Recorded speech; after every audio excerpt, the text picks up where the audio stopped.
Bidadari Chapter 92 dengan judul Mimpi Ketinggian. Apa ngeliatin aku begitu? Salah. Bagian itu kan harus dicukur. Kamu gak ngerti cara bercukur? Atau gak pernah bercukur sama sekali? Lah, Bapak ngapain komentar itu sih? Waktu saya operasi juga dicukur, Pak. Tapi yang bagus itu dicabut untuk perempuan dan dicukur untuk laki-laki. Tapi sakitnya saya nggak kuat, jadi paling pakai cukuran sebulan sekali. Nah, terus kenapa enggak? Itu panjang loh. Saya di sini udah 1,5 bulan, Pak. Belum sempat beli cukuran dan lupa mulu kalau belanja online. Soalnya biasa beli itu kalau ke Indomaret sekalian keliling refreshing lihat rak-rak produk di sana. Jadi keinget. Aida tidak berbohong soal ini, karena biasanya dia kalau belanja di minimarket itu suka puter-puter dulu, dan nanti mengambil apa yang dia butuhkan. Sedangkan kalau belanja sekarang, dia sering lupa untuk kebutuhan pribadinya sendiri. Paling yang diingatnya hanya pembalut itu pun juga karena ada iklan pembalut yang lagi diskon. Makanya dia keinget kebutuhan bulanannya. Alasan aja. Udah deh Pak, ngapain juga ngebahas kayak gitu sih? Urusan-urusan saya juga. Sentak Aida ketika Reiko berdiri dan melepaskan celana dalam itu dari piyama Aida. Dia tak menjawab ucapan Aida barusan. Bapak mau kemana? Tanya Aida ketika melihat Reiko sudah menaruh pakaian dalamnya di dekat wastafel. Lalu dia melangkah ke arah pintu kamar mandi. Mau ambil ganti celana dalammu di lemari. Wah, orang itu tingkat kewarasannya sudah mulai nggak ada kayaknya. Kesal di dalam hati Aida makin menjadi-jadi. Pakai segala dia komentar lagi. Mau aku jorok atau enggak juga bukan urusan dia. Lagian aku juga nggak ada hubungannya dengannya. Pas aku menikah dengannya juga aku sudah bersyukur kok. Dan aku pikir memang kami akan menikah betulan. Tapi kan enggak. Dan dia ngapain juga pakai komentar? Mana ada sih dokter komentar kayak gitu? Seru Aida kesal, tak sengaja dia menghentakkan kaki kanannya. Yang membuatnya meringis. Benar yang dikatakan Reiko kalau saat ini dia juga tidak bisa menggerakkan kakinya untuk beraktivitas. Buktinya menyentak lantai begitu saja, Aida sudah meringis karena bengkaknya betul-betul bengkak. Kalau begini, aku nggak bisa lah ngambil kebutuhanku sendiri. Pikir Aida yang kini menatap celana piyamanya. Bagaimana dia bisa melarang Reiko mengambilkan celananya yang baru kalau dia mau mengejar paling cuma bisa merangkak ke arah dalam. Dan ini akan lebih memalukan lagi bagi Aida yang terpaksa harus menunggu Reiko kembali. Celana apaan nih? Kamu terakhir kapan beli celana dalam kayak gini? Kayaknya semua celana di dalam lemarimu itu udah lama. Bahannya udah gak halus. Bahan katunya udah seperti ini. Dan seharusnya ini sudah harus diganti.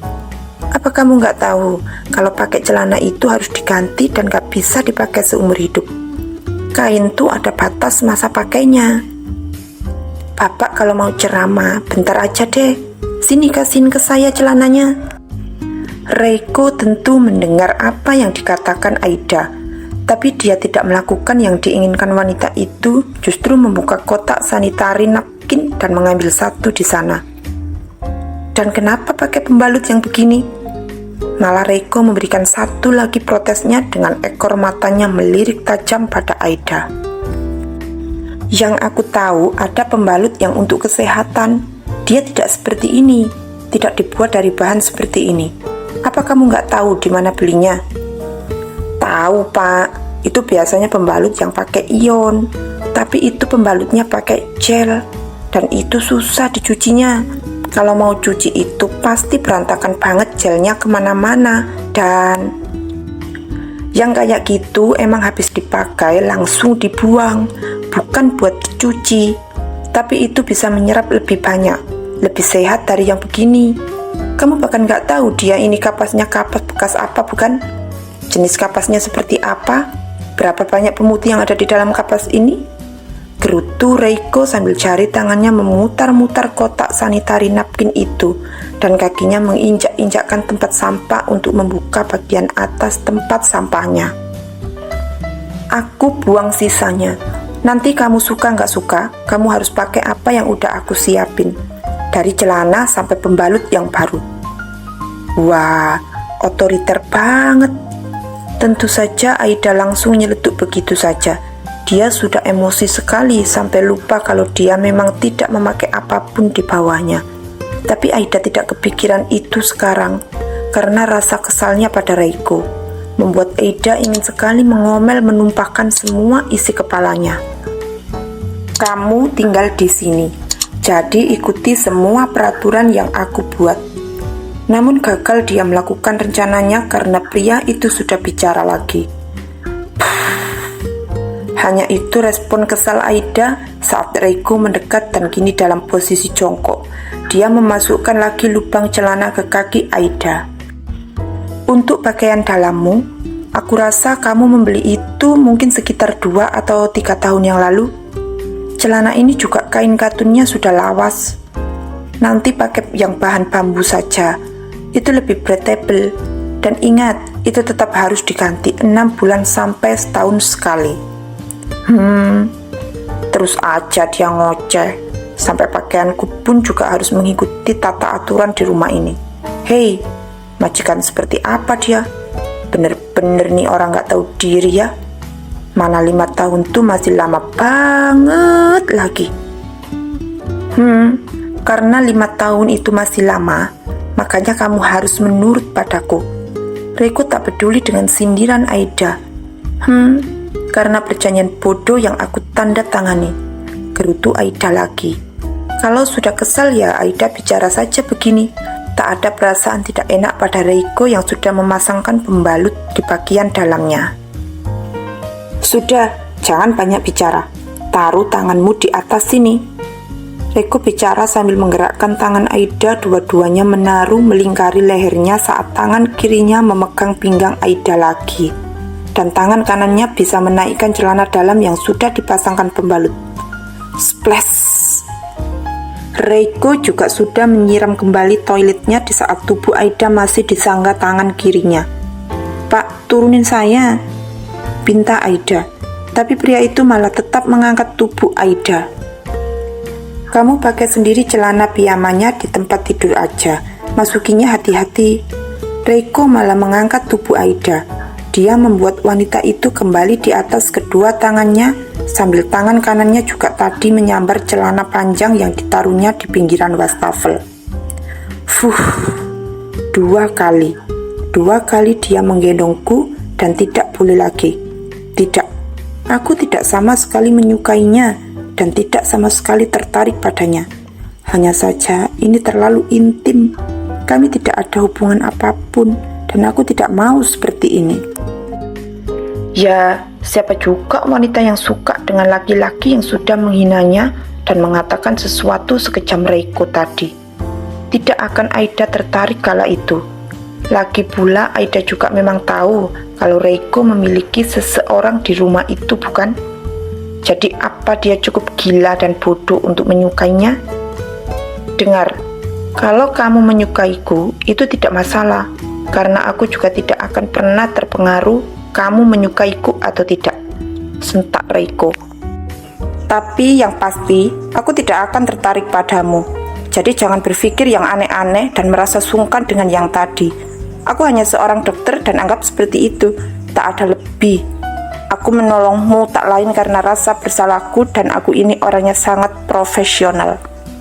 Dan itu kata-kata Reiko sambil berjalan yang membuat Aida tersenyum sinis ketika pria itu sudah mendudukkannya di tempat tidur. Dengan Aida yang belum menggunakan celana piyama luarnya dan dia masih polos di bagian kakinya. Pak Reiko Biakta Adiwijaya, asal Bapak tahu, kalau saya juga tidak punya rasa apapun pada Bapak. Mata Aida menatap membulat pada bola mata Reiko. Tapi yang jadi masalah bagi saya, ini akan jadi momok nanti kalau kita sudah berpisah dan saya menemukan laki-laki yang akan jadi suami saya. Kejadian seperti ini akan sulit bagi saya untuk menjelaskan masa lalu saya padanya nanti. Hahaha. Tapi kata-kata Aida ini justru berhasil membuat Reiko tergelak tawa kala itu juga. Apa ada yang lucu, Pak? Iyalah. Masih menahan tawanya, Reiko melirik pada Aida.